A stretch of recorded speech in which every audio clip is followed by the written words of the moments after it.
आज हम बनाएंगे बहुत ही मज़ेदार और टेस्टी सी स्नैक रेसिपी।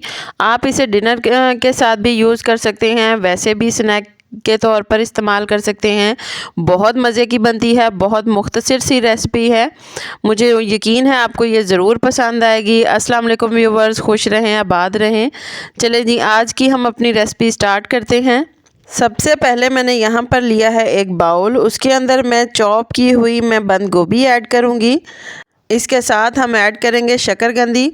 ये मैंने अच्छी तरीके से कुक करके साफ़ कर ली है। अब इसका जो लिंक है वो मैं कमेंट बॉक्स में दे दूँगी, आप वहाँ से भी ले सकते हैं। बहुत मज़े की ये भी रेसिपी बनती है।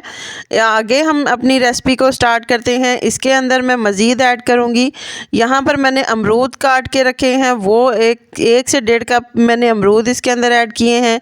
इसके साथ मैंने सेब काट के रखे हैं, उसी शेप में मैंने काटे हैं। 1 से 1.5 कप वो मैं ऐड करूँगी। चॉप किया हुआ प्याज इसके अंदर ऐड करूँगी। चॉप किया हुआ टमाटर इसके अंदर हम ऐड करेंगे। अब इस थोड़ा सा स्पाइसी करने के लिए 2 से 3 अदद बारीक काट के मैं सब्ज़ मिर्च इसके अंदर ऐड करूँगी। अब इसके अंदर हम थोड़ा सा पुदीना ऐड करेंगे और इसके साथ इमली की बनाई हुई चटनी। इसकी भी रेसिपी मैंने कमेंट बॉक्स में दी हुई है, आप वहाँ से ले सकते हैं।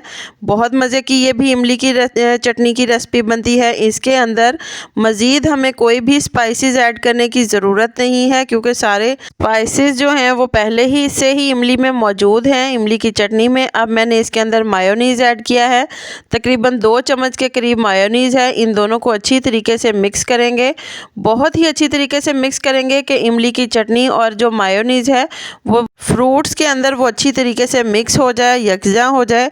फ्रूट चाट जो है वो तैयार हो चुकी है। बहुत ही मज़े की ये रेसिपी बनती है, बहुत ज़्यादा क्विक तरीके से बनती है, बहुत ही सिंपल और आसानी से बनने वाली रेसिपी है। आप ज़रूर ट्राई करें, आपको ज़रूर पसंद आएगी। अगर आपको मेरी ये रेसिपी पसंद आती है तो प्लीज़ इसे लाइक करें, शेयर करें और मेरे चैनल को सब्सक्राइब करें। अल्लाह हाफिज़।